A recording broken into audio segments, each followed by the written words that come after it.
Everyone, बहुत बहुत स्वागत है आपका क्रेजी फॉर आईएएस में। And here we are with the current affairs all in one for 1 मई 2020। और ऑल इन वन किस लिए है आपको पता है, और जिसको नहीं पता है, जो पहली बार देख रहे हैं उनको बता दें कि आप जिन भी सोर्सेज से पढ़ते हैं करंट अफेयर्स, वो हर सोर्स से यहाँ पे करंट अफेयर्स को कंपाइल किया गया है। कई बार ये होता है कि आपको लगता है कि कुछ सोर्सेज रह गए हैं, मुझे यहाँ से भी करना था, वहाँ से भी एक बार देख लेते, तो उन सब का आपको बेसिकली रिवीजन जो है यहाँ पे हो जाएगा, क्योंकि सारे सोर्सेज से कंपाइल करके करंट अफेयर्स यहाँ पे आपको दिए जा रहे हैं। और मास्टर शीफू की ये बात याद कर लें, time is an illusion, there is only the now. यानी जो आपको लगता है कि आपके पास में बहुत समय है, तो वो आपका भ्रम है, और जो भी कुछ है वो अभी है। तो इसकी वजह से आप में से जो लोग सीरियस नहीं हैं वो प्लीज़ अभी हो जाइए और अच्छे से पढ़िए, तैयारी कीजिए। शुरू करते हैं। तो पहली न्यूज़ है, YASH launched by department of science and technology. तो यश क्या है, ये ईयर ऑफ अवेयरनेस और ऑन साइंस एंड हेल्थ है। और अवेयरनेस क्यों बनाई जा रही है, ताकि कोविड-19 पे फोकस किया जा सके। और इसको लॉन्च किया है national council for science and technology communication ने, under department of science and technology. तो ये जो है, ये कॉम्प्रिहेंसिव साइंस और हेल्थ कम्युनिकेशन इनिशिएटिव है ग्रास रूट लेवल पे, ताकि रिस्पांस दिया जा सके। और इसमें एनसीएसटीसी ने प्लान किया है कि academic, media, research, voluntary organisations को तैयार किया जाएगा इमरजेंसी के लिए, और अगर कोई चैलेंज आता है तो उसको एड्रेस करने के लिए भी। और इस प्रोग्राम में हेल्थ, साइंस और risk communication software, audio visual, folk performance, digital platform और कम्युनिकेटर्स का यूज़ किया जाएगा चैलेंजेस को एड्रेस करने के लिए। तो यश जो इनिशिएटिव है, याद करना किसका है, डीएसटी का है, और एनसीएसटीसी ने लॉन्च किया। Okay. Now actor Rishi Kapoor died of leukemia. तो it was a very sad news, and बहुत ही बेहतरीन एक्टर थे। तो हम देख लेते हैं खैर ल्यूकीमिया क्या है। तो ल्यूकीमिया एक टाइप ऑफ कैंसर होता है that is present found in human blood and bone marrow. Okay, sorry for any grammatical errors. Okay, so ये ह्यूमन ब्लड और बोन मैरो में पाया जाता है। और ये होता क्यों है, because of rapid production of white blood cell, WBC जो है बहुत तेज़ी से प्रोड्यूस होने लगते हैं। तो जो डब्ल्यूबीसी पे ल्यूकीमिया का असर हो जाता है, वो इन्फेक्शन के अगेंस्ट फाइट नहीं कर पाते। तो आपको पता होना चाहिए कि डब्ल्यूबीसी का बेसिक फंक्शन क्या होता है, वो इम्यूनिटी देते हैं, वो इम्यून पावर देते हैं ह्यूमन बॉडी को, ताकि जो हमारी बॉडी है डिजीज़ के अगेंस्ट फाइट कर सके। ओके। और ल्यूकीमिया जो है वो बोन मैरो की एबिलिटी को भी इम्पेयर कर देता है, जिसकी वजह से बोन मैरो प्लेटलेट्स और RBC, red blood cell produce नहीं कर पाता है। ओके। अब आयु रक्षा प्रोग्राम ऑर्गेनाइज किया जा रहा है दिल्ली पुलिस और all India institute of Ayurveda के द्वारा। तो ये मिनिस्ट्री ऑफ आयुष के अंडर किया जा रहा है। आयुष का फुल फॉर्म है आयुर्वेद, योग, यूनानी, सिद्धा और होम्योपैथी। ओके, जो ट्रेडिशनल मेडिसिन हैं, ट्रेडिशनल मेडिसिनल सिस्टम है इंडिया का, उनसे बना हुआ है ये। And this is aimed to maintain the health of frontline workers. तो जो डायरेक्टली जिनको फेस करना पड़ रहा है, और जैसे पुलिस वगैरह हो जाती है, तो उन लोग के लिए ये प्रोग्राम बनाया गया है। और इसका जो टाइटल है वो है आयु रक्षा, कोरोना से जंग, दिल्ली पुलिस के संग। ओके, तो ये याद रखना, दिल्ली पुलिस का है पहली बात। तो अब इसमें क्या रेकमेंड किया गया है, च्यवनप्राश, जो आपको बचपन से घर वाले रेकमेंड करते हैं, वही चीज़ अभी कर रहे हैं। च्यवनप्राश क्यों, क्योंकि इसमें आंवला होता है, वही विटामिन सी का सोर्स है, मेन इंग्रेडिएंट है। ओके। और इसके अलावा जो दूसरे फॉर्मुलेशंस रेकमेंड किए जा रहे हैं वो है संचामणि वटी और अनु तैला। ओके, तो बेसिकली सिंपल हर्ब्स का जो कि टाइम टेस्टेड है, उनका यूज़ करने को रेकमेंड किया जा रहा है। नेक्स्ट इज यूएसएड, यानी United States Agency for International Development, जो है 3 मिलियन यूएस डॉलर्स देगा फॉर इंडियाज़ पहल प्रोजेक्ट। ठीक है, पहल क्या है, ये प्रोजेक्ट है partnership for affordable health care access and longevity. Okay. और जो फंड्स अभी एलोकेट किए जा रहे हैं इनको किस लिए यूज़ किया जाएगा, ताकि पब्लिक हेल्थ मैसेजेस जो हैं उनको पब्लिक को डिसेमिनेट किया जा सके, जो अफेक्टेड लोग हैं उनको केयर प्रोवाइड की जा सके, और सर्विलेंस और केस फाइंडिंग को स्ट्रेंथन किया जा सके। इसके अलावा यूएस हेल्थ एड जो है वो नेशनल हेल्थ अथॉरिटी को भी हेल्प करेगा to establish financial facility to mobilise resources from private sector. तो प्राइवेट सेक्टर से भी रिसोर्सेज को यूज़ किया जा सके उसके लिए भी ये हेल्प करेंगे। ओके, यूएस एड जो है is responsible for administering foreign add. तो फॉरेन एड देने के लिए ये पहल स्कीम जो है ये जॉइंट इनिशिएटिव है यूएस एड और आईपीई का। ठीक है, तो आईपीई ग्लोबल भी इसी चीज़ से रिलेटेड है, और इस स्कीम का जो मेन ऑब्जेक्टिव है वो है पहल स्कीम का। ओके, प्रोवाइड करना क्वालिटी और affordable health care solutions to urban poor. तो कीवर्ड्स याद रखना, पहल स्कीम, यूएस एड और आईपीई। और यूएस एड जो है वो फॉरेन एड देने के लिए, और पहल स्कीम किस लिए है, क्वालिटी और अफोर्डेबल हेल्थ केयर सोल्यूशन देने के लिए, किसको, अर्बन पुअर को। ओके, तो next is India, India's new representative to UN, और दूसरा India to become member of UNSC. तो इंडिया के न्यू रिप्रेजेंटेटिव कौन है, टीएस त्रिमूर्ति हैं, जो कि सक्सीड करेंगे सैयद अकबरुद्दीन को as the permanent representative of UN. Permanent representative क्या होता है, जो डिप्लोमेटिक मिशन जाता है हमारा इंटरनेशनल ऑर्गेनाइजेशंस में, उनके हेड को परमानेंट रिप्रेजेंटेटिव कहते हैं। और कौन कौन सी ऑर्गेनाइजेशन, जैसे यूएन हो गई, नाटो हो गई, डब्ल्यूटीओ, ऐसी जगह पे जब मिशन जाता है तो उसके हेड को परमानेंट रिप्रेजेंटेटिव कहते हैं। अब दूसरी चीज़ ये है कि इंडिया जो है काफ़ी टाइम से कोशिश कर रहा है परमानेंट मेंबरशिप लेने की at United Nations Security Council, जिसमें अभी करंटली केवल 5 ही परमानेंट मेंबर हैं। वो हैं चाइना, फ्रांस, रशिया, यूके और यूएस। रट लो, चाइना, फ्रांस, रशिया, यूके और यूएस, यही 5 परमानेंट मेंबर्स हैं। ओके, और इंडिया जो है ये नॉन परमानेंट मेंबर बनेगा अभी यूएनएससी का 2021 में। और यूएनएससी का जो स्ट्रक्चर होता है उसमें 5 परमानेंट मेंबर होते हैं और 10 नॉन परमानेंट मेंबर होते हैं। और नॉन परमानेंट मेंबर्स होते हैं उनका टर्म 2 साल का होता है। और अगर किसी कंट्री को बनना है तो that country should gain confidence of at least 2/3 of the members. तो जितने भी पूरे यूएन मेंबर हैं उनका 2/3 का जब कॉन्फिडेंस आता है तभी वो कंट्री नॉन परमानेंट मेंबर बन पाती है। Now, Bank of Schemes, Ideas, Innovation and Research portal on MSMEs has been launched. तो इसको किसने लॉन्च किया है? मिनिस्ट्री ऑफ एमएसएमई यानी micro small and medium enterprises ने। ये एक पोर्टल है और इसमें सारी जो भी स्कीम्स रहती हैं यूनियन की, स्टेट की और यूनियन टेरिटरी गवर्नमेंट्स की, वो सब आपको एक ही जगह इस पोर्टल पे मिल जाएगी। और इसमें जो है एमएसएमई सेक्टर के आइडियाज़, इनोवेशंस और रिसर्चेस को अपलोड किया जा सकता है। इसका सिग्निफिकेंस क्या रहेगा? जो पोटेंशियल एंटरप्रेन्योर हैं उनको वन स्टॉप कंपेंडियम मिल जाएगा आइडियाज़ वगैरह का, जिसको फिर वो कमर्शियलाइज़ कर सकते हैं। तो आइडियाज़ अपलोडेड रहेंगे, उनको कमर्शियलाइज़ किया जा सकता है। तो इससे क्या फ़ायदा होगा कि वेंचर कैपिटल इनफ्लो होगा, फॉरेन कोलैबोरेशन भी बढ़ेगा इससे। ओके, अब नया सिमुलेशन कोड बनाया गया है to help study electric field structure in earth's magnetosphere.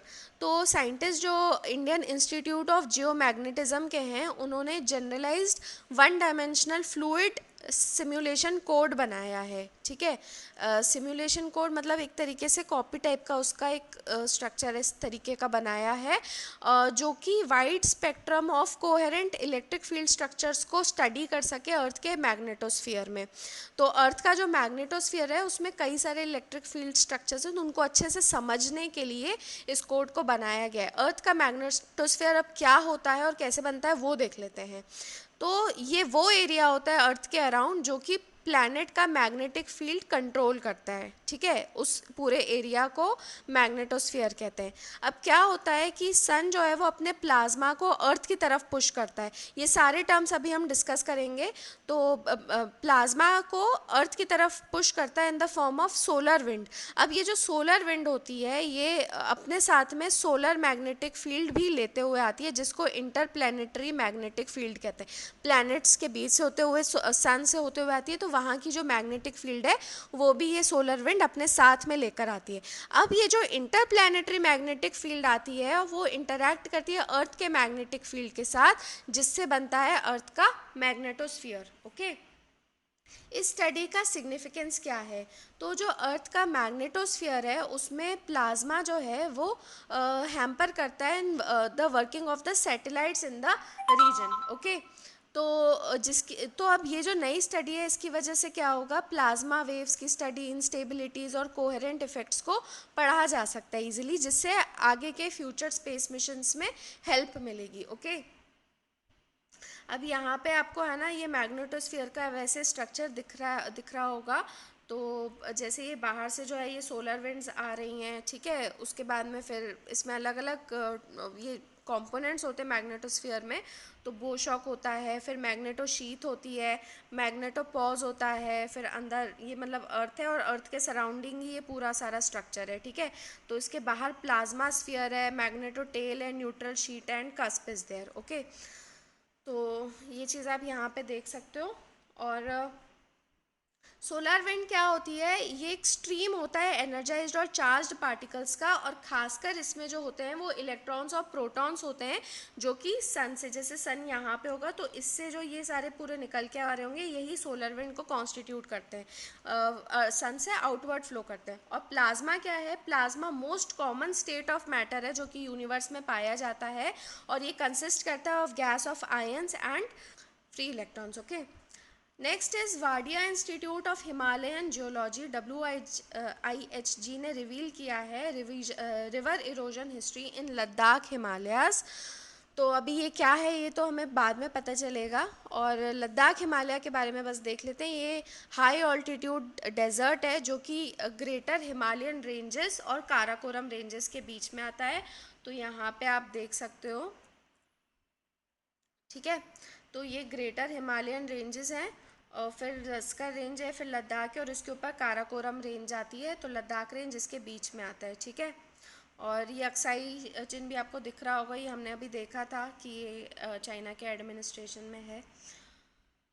Next is exercise RIMPAC will be held with sea only events. तो एक्सरसाइज रिमपैक क्या है, रिम ऑफ द पैसिफिक। तो पैसिफिक के रिम पे आने वाली कंट्रीज़ की एक्सरसाइज होती है, और ये वर्ल्ड की largest international maritime warfare exercise है जो कि बाइनली होल्ड करता है US 1971 से। और कौन करता है, US नेवी का इंडो पैसिफिक कमांड जो कि हवाई में बेस्ड है वो इसको होल्ड करता है, ठीक है, रिमपैक। और थीम क्या है इस बार की, केपेबल अडेप्टिव पार्टनर्स। और 2014 से इंडिया भी इसमें पार्टिसिपेट कर रहा है एज अ मेंबर कंट्री। और इसके अलावा जो, और बेसिकली ये एक्सरसाइज क्यों होती है आपको ये पता होना चाहिए, क्योंकि मैरीटाइम पार्टनरशिप को स्ट्रेंथन करने के लिए, इंटरऑपरेबिलिटी बनाने के लिए, और जो फोर्सेस वगैरह हैं वो प्रिपेयर्ड रहे, रेडीनेस रहे उनमें, तो इसके लिए होती है। और इस बार केवल नेवी की रहेगी, केवल सी ओनली इवेंट्स इसमें रहेंगे। दूसरी कौन सी बायलैटरल एक्सरसाइज वैसे इंडिया और US के बीच में होती है, तो एक होती है युद्ध अभ्यास जो कि मिलिट्री एक्सरसाइज है, और एक होती है टाइगर ट्रम्प जो कि ट्राई सर्विस मिलिट्री एक्सरसाइज है, यानी तीनों सर्विसेज की आर्मी, मिलिट्री, नेवी और एयरफोर्स की रहती है टाइगर ट्रायम्फ। ओके, और इसके अलावा वज्र प्रहार होती है, ये special forces joint military exercise है, और ऑल्टरनेटली होती है, 2010 से की जा रही है, एक साल इंडिया एक साल US में करके होती है। अब ILO की रिपोर्ट आई है इंटरनेशनल लेबर ऑर्गेनाइजेशन की, कि nearly half of the global workforce is at risk of losing livelihoods due to COVID-19।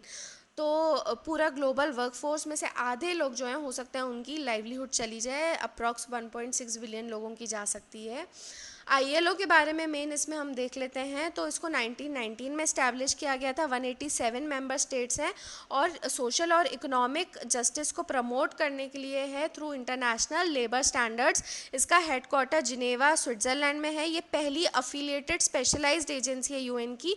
कुछ दिन पहले हमने 15 स्पेशलाइज्ड एजेंसीज भी देखी थी, अगर आपने वीडियो देखा है तो आप कमेंट कर सकते हो, नहीं भी देखा है तो गूगल करके भी कमेंट कर सकते हो कि 15 स्पेशलाइज्ड एजेंसीज कौन सी हैं UN की। और ये अकेली ट्रिपार्टाइट यूएन एजेंसी है, ये मैंने आपको पहले भी बताया था, ये अकेली ट्रिपार्टाइट एजेंसी है। और इसमें 3 पार्टीज कौन सी हैं याद रखना, गवर्नमेंट, एम्प्लॉयर्स और वर्कर्स। तो ये लेबर स्टैंडर्ड्स को सेट करते हैं, पॉलिसीज़ और प्रोग्राम्स वगैरह बनाते हैं, वही लेबर वगैरह के लिए, सारे मैन एंड वेमेन के लिए। ओके, इसके अलावा इसको नोबल पीस प्राइज़ मिला है 1969 में, याद रखना 1919 में बनी थी, 1969 में 50 साल बाद आईएलओ को नोबल पीस प्राइज़ मिला था।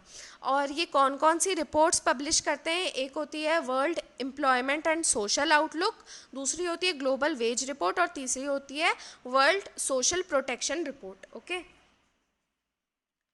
अब सैस्कॉफ ने कहा है कि नॉर्मल मानसून रहेगा ओवर साउथ एशिया। सैस्कॉफ क्या है, south Asian seasonal climate outlook forum है। ये एक रीजनल फोरम है, मीटरोलॉजिस्ट और हाइड्रोलॉजिकल एक्सपर्ट का साउथ एशियन कंट्री से 2010 में आया था।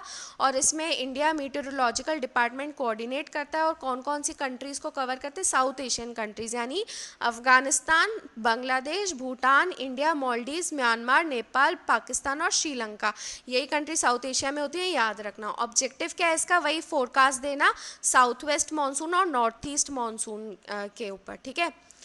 Now oestrogen and progesterone was a news, क्यों, क्योंकि ये चीज़ अभी स्टडी की गई है कि men have appeared likelier than women to die of कोविड-19। तो डेथ्स जो हो रही हैं वो उसमें मेल्स का रेशो ज़्यादा है। तो अभी रिसर्चर्स जो हैं यूएस में वो ट्रायल्स कर रहे हैं ये पता करने के लिए कि क्या इसका रीज़न विमेन में पाए जाने वाले 2 सेक्स हार्मोन्स यानी ईस्ट्रोजन और प्रोजेस्टेरॉन है। ओके, तो ये जो 2 हार्मोन्स होते हैं ये कैरेक्टराइज करते हैं विमेन को। एंड ईस्ट्रोजन जो होता है ये विमेन में फीमेल फिजिकल फीचर्स को डेवलप करता है और रिप्रोडक्टिव सिस्टम को भी मेंटेन करता है। और प्रोजेस्टेरॉन क्या होता है, ये टेम्पररी एंडोक्राइन ग्लैंड जो होता है बॉडी में उसके द्वारा सिक्रीट किया जाता है during the second half of the menstrual cycle and it prepares the body for possible pregnancy after ovulation. Okay, और ऐसा नहीं है कि केवल फीमेल्स में होता है, ये मेल बॉडी में भी पाया जाता है लेकिन स्मॉलर अमाउंट्स में होता है। Fine, now new parliament project gets central vista panel nod. तो इंडियन गवर्नमेंट का प्लान है कि नई पार्लियामेंट बिल्डिंग बनाई जाए और इसको अभी अप्रूव कर दिया है सेंट्रल विस्टा कमेटी ने, जिसको चेयर किया था सीपीडब्ल्यूडी यानी सेंट्रल पब्लिक वर्क डिपार्टमेंट के एडिशनल डायरेक्टर जनरल ने। और जो कंस्ट्रक्शन है it is a part of a larger revamp. तो पूरा इस चीज़ को रिवैम्प किया जा रहा है, पूरे 3 किलोमीटर सेंट्रल विस्टा यानी राष्ट्रपति भवन से लेके इंडिया गेट तक के रीजन को ही पूरे 3 किलोमीटर को रिवैम्प किया जा रहा है, उसी का ये है। काफ़ी महंगा प्रोजेक्ट रहेगा, इसमें 922 करोड़ कुछ लगेगा। ओके, और इस प्रोजेक्ट को प्रपोज किया है housing and urban affairs ministry ने और उसकी कंस्ट्रक्शन एजेंसी जो कि सीपीडब्ल्यूडी है। इस प्लान में क्या है कि एक नया ट्रायंगुलर पार्लियामेंट कंस्ट्रक्ट किया जाएगा जो अभी एग्जिस्टिंग स्ट्रक्चर है उसके जस्ट ऑपोजिट, और एक सेंट्रल सेक्रेटेरिएट बनाया जाएगा सारे मिनिस्ट्रीज़ के लिए। Okay, next is neuro endocrine cancer. तो जैसे अभी हमने ल्यूकीमिया देखा जिसकी वजह से एक्टर ऋषि कपूर डाइड, उसी तरीके से neuro endocrine cancer was the reason for the death of the actor Irfan Khan. And ये एक रेयर कैंसर का टाइप है जो कि स्पेशलाइज सेल्स को अफेक्ट करता है बॉडी के, और ज़्यादातर न्यूरल और हार्मोन प्रोड्यूसिंग सेल्स को ही करता है। न्यूरो एंडोक्राइन ट्यूमर जो है वो बॉडी में कहीं पे भी पाए जा सकते हैं। ओके, नेक्स्ट है, ये एडिटोरियल से है, एम्प्लॉयमेंट गारंटी प्रोग्राम। तो अभी कोविड-19 पेंडेमिक की वजह से जो वर्कर्स हैं खासकर इनफॉर्मल सेक्टर के, उनको सबसे ज़्यादा वर्स्ट मतलब अफेक्ट किया है इस कोविड-19 ने। ओके, तो अब बात आती है कि गवर्नमेंट क्या कर सकती है। तो इस टाइम पे लेबर फोर्स को केवल यूटिलिटी के रूप में ना देख के आपको ह्यूमन टर्म्स में भी देखना चाहिए। माइग्रेंट वर्कर्स का उन वो घर जा सकें इस चीज़ को फैसिलिटेट करना चाहिए, वैसे अभी कर भी रहे हैं, जैसे कुछ स्पेशल ट्रेन्स चलाई जा रही हैं। इसके अलावा government should come up with policies इस चीज़ को अश्योर करने के लिए कि ऐसे वर्कर्स को लाइवलीहुड और इनकम सिक्योरिटी मिले। तो इसका एक्चुअली इस एडिटोरियल में दिया गया है एग्जाम्पल एक्सपेंडेड मनरेगा का। ठीक है, तो MGNREGA मनरेगा जिसको अपन नॉर्मली कहते हैं, ये क्या है, ये Mahatma Gandhi national rural employment guarantee act है 2005 का। ठीक है, रूरल एम्प्लॉयमेंट गारंटी एक्ट है। इसको अभी क्यों स्ट्रेस किया है मैंने, ये मैं आगे बताऊंगी। तो इसमें क्या होता है, 100 दिन का, अब आप काफ़ी टाइम से ही सुन रहे होगे, मतलब आपके बचपन से आप लगभग ये सुन रहे होगे, ऐड आती थी। तो 100 दिन का आपको इसमें वेज एम्प्लॉयमेंट मिलता है एक फाइनेंशियल ईयर में। और किसको मिलता है, रूरल हाउस होल्ड में मिलता है, जहाँ पे कोई एडल्ट मेंबर यानी जिसकी एज 18 साल से ऊपर हो, वॉलंटियर करे कोई अनस्किल्ड काम करने के लिए। तो कीवर्ड्स याद रखना, 100 days, rural house hold, adult, unskilled work. और ये बहुत ही यूनिक मतलब आर्किटेक्चर है, क्योंकि ये डिमांड ड्रिवन है, बजट कंस्ट्रेंट नहीं है। मतलब ऐसा नहीं होता कि इसका बजट पहले से कुछ तय किया हुआ और उसी हिसाब से एम्प्लॉयमेंट मिले, नहीं, जितनी डिमांड होती है उस हिसाब से दिया जाता है। ये एक सोशल सिक्योरिटी और लेबर लॉ है, और राइट टू वर्क जो है उसको इन्फोर्स करने के लिए है। और इसमें अनएम्प्लॉयमेंट अलाउंस यानी बेरोज़गारी भत्ता का भी प्रोविज़न है, जब कोई स्टेट जो है वर्क प्रोवाइड नहीं कर पाती है उस टाइम के लिए। तो इसमें जो पूरा कॉस्ट है अनस्किल्ड लेबर का, वो कौन बियर करता है, वो सेंट्रल गवर्नमेंट करती है। और कॉस्ट ऑफ मटेरियल का भी 75% सेंट्रल गवर्नमेंट करती है, लेकिन 25% स्टेट्स को बेयर करना होता है। और इसमें 65% जो काम होता है वो एग्रीकल्चर और अलाइड एक्टिविटीज़ में ही होता है। अब एक्सपेंडेड एम्प्लॉयमेंट गारंटी एक्ट से ये क्या कहना चाह रहे हैं इसमें, तो गवर्नमेंट इसमें मतलब कुछ सजेशंस दिए हुए हैं कि गवर्नमेंट को जो है मनरेगा बजट का यूज़ करना चाहिए, ताकि जो एक्टिव जॉब होल्डर्स हैं, जॉब कार्ड होल्डर हैं, उनको फुल वेजेस दी जाएं। और इसको एक्सपैंड करना चाहिए ताकि कोई भी एडल्ट कितने भी दिन काम करना चाहे रिकवरी पीरियड में तो उसको अलाउ किया जा सके। और इसमें एक प्रोविज़न है इस एक्ट में कि कैलेमिटीज़ के टाइम पे इसको 50 दिन काम को और बढ़ाया जा सकता है, यानी 100 की जगह 150 किया जा सकता है। तो इस प्रोविज़न को यूटिलाइज़ करना चाहिए। और जो पेमेंट किया जा रहा है उसका कुछ पार्ट सब्सिडाइज्ड फूड ग्रेन के रूप में किया जाना चाहिए, ठीक है। तो ये भी गवर्नमेंट को करना चाहिए, सारे सजेशंस हैं, ओके। और इसके अलावा होम बेस्ड एक्टिविटीज़ जो होती हैं उनको परमिट करना चाहिए, जैसे मास्क, सोप और सैनिटाइज़र को घर में बनाना। और 1975 में महाराष्ट्र ने एक एम्प्लॉयमेंट गारंटी लॉ पास किया था, जिसमें कोई भी रिस्ट्रिक्शन नहीं था कि आप कितने ही दिन और कितने ही लोग इसमें काम कर सकते हैं। और इसके लिए उन्होंने क्या किया था कि 4 टैक्सेस जैसे प्रोफेशनल टैक्स वगैरह को पूरी तरीके से लगा दिया था for employment guarantee fund, okay. I think mister point, तो इसमें एक्चुअली एक सजेशन और भी था कि जैसे रूरल गारंटी एक्ट है ये, ठीक है, मैंने कहा था कि इसे क्यों स्ट्रेस कर रहे हैं मैं आपको बताऊंगी। तो इसमें ये सजेशन एक और था कि अर्बन एम्प्लॉयमेंट गारंटी भी कुछ इस तरीके का भी होना चाहिए, जहाँ पे अर्बन एम्प्लॉयमेंट भी जनरेट हो सके, ठीक है, क्योंकि कई सारे माइग्रेंट्स वही है कि अभी भी अर्बन सिटीज़ में बेस्ड हैं। Next is covid a pandemic patent pool is needed. तो ह्यूमन लाइफ को इस कंडीशन में नॉर्मल होने के लिए परमानेंट सोल्यूशन क्या है, लॉकडाउन वगैरह तो सब टेम्पररी चीज़ें, वैक्सीन या मेडिसिन जब तक नहीं आ जाती हैं तब तक नॉर्मल नहीं हो पाएगी लाइफ, और वही परमानेंट सोल्यूशन है। लेकिन इसमें कई सारे ऑब्स्टिकल्स हैं, जैसे टाइम कंस्ट्रेंट, क्योंकि कोई भी वैक्सीन या ड्रग आने में, अवेलेबल होने में 6 से 10 महीने मिनिमम लगते हैं। स्केलेबिलिटी, क्योंकि फिर वो अगर एक बार बन भी जाता है तो पूरे दुनिया में इंस्टेंटली अवेलेबल हो पाए। फिर नेशनल बाउंड्रीज, क्यों, क्योंकि हर कंट्री को उसको अप्रूव करना ज़रूरी है। और लार्ज स्केल कोलैबोरेशन, यानी कि कंटिन्यूस एक डायलॉग होता रहे पूरे वर्ल्ड के इनोवेटर्स, मैन्युफैक्चरर्स और सप्लाई चेन्स में। और इसके अलावा एक्सक्लूसिविटी क्लेम्स, जिसके ऊपर अब ये आर्टिकल बेस्ड है, कि इनोवेशंस जो होते हैं they are subjected to patent applications, क्योंकि उनको ऑब्वियस ही बात है जो इनोवेट करेगा उसको कमर्शियल बेनिफिट्स भी चाहिए होंगे, ठीक है। तो अभी इस आर्टिकल में इनका कहना है कि जो पर्पस है पेटेंट राइट्स देने का, उनको क्रिएट करने का और रिकग्नाइज करने का, वो कॉमन पब्लिक गुड के लिए है, ठीक है। इनोवेशन को पब्लिक कर देना in exchange for a limited monopoly. तो जो बनाएगा जो भी, उसको लिमिटेड मोनोपोली यानी उसको रॉयल्टी वगैरह मिलती रहेगी, लेकिन इनोवेशन को पब्लिक कर दिया जाए ताकि पब्लिक गुड हो सके, ओके। अब पेटेंट्स के डेंजर क्या हैं इस टाइम पे करंटली, तो वो है कि ऑब्स्टेकल रहेगा मेडिसिन वही डिलीवर करने में। अभी हमने देखे कौन कौन से ऑब्स्टिकल्स हैं, और मतलब वही लोगों को अर्जेंट चाहिए और देरी होती जाएगी, तो वो एक ऑब्स्टिकल है उस, ठीक है। उसके बाद में इसकी वजह से कंट्रीज़ वगैरह डिवाइड हो जाएंगी, कॉरपोरेशंस और इंटरनेशनल ऑर्गेनाइजेशंस, किसी को अप्रूवल मिल रहा है, किसी को नहीं मिल रहा है, कोई कंट्री कर रही है, कोई कंट्री नहीं कर रही है, तो वो भी एक डिवीज़न क्रिएट हो जाएगा। फिर इन सब केसेस में जब वही है कि जब इतनी ज़्यादा डेथ्स हो रही हैं, तो लोगों के अंदर एक एंटी आईपी सेंटिमेंट आ जाएगा कि केवल एक आप अपने आईपी राइट की वजह से लोगों की जाने जा रही हैं और आप कमर्शियलाइज करने पे बैठे हुए हो, ठीक है। तो इसका सोल्यूशन क्या है अल्टीमेटली, तो इसमें इसका एक अच्छा सोल्यूशन दिया है, एक पेटेंट पूल बनाना।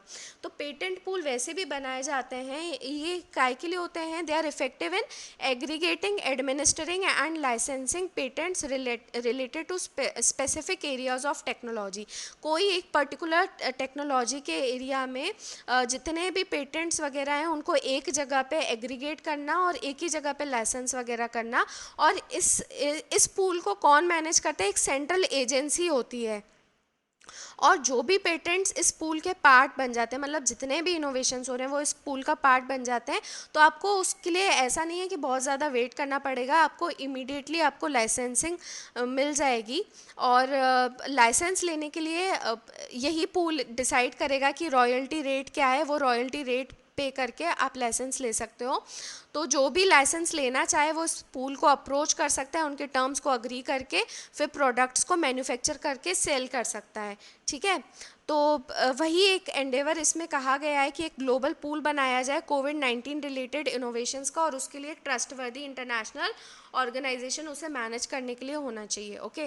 अब एडवांटेजेस क्या रहेंगे इसके, तो एक दोहा डिक्लेरेशन आया था पब्लिक हेल्थ पे, ट्रिप्स अग्रीमेंट का पार्ट था। ट्रिप्स अग्रीमेंट क्या है ये आप मुझे बता सकते हो, डब्ल्यूटीओ से रिलेटेड है, ये क्या चीज़ है आप मुझे बता सकते हो। तो ये क्या करता है, ये इंश्योर करता है कि countries have the right to implement these innovations. मतलब कंट्रीज़ इसी टाइम पे जैसे इनोवेशन हो तो उसको उनको अधिकार है इनको इम्प्लीमेंट करने का। पेटेंट जो होल्ड करता है, यानी जिसका मेन इनोवेशन है, उससे परमिशन लेने की अभी आपको वो नहीं है, ज़रूरत नहीं है। और इसके अलावा जो कंपलसरी लाइसेंसिंग और स्टेट एक्विजिशन वाले प्रोविजंस होते हैं, इन सब पे भी आपको जाने की ज़रूरत नहीं है। इससे क्या होगा, खूब सारे मैन्युफैक्चरर्स हो जाएंगे पूरे वर्ल्ड में, और जो भी वैक्सीन्स और मेडिसिन है वो क्विकली अवेलेबल होंगी। लेकिन इसके बदले में आपको क्या होगा, मिनिमल लेवल पे आपको रॉयल्टीज़ देनी होंगी।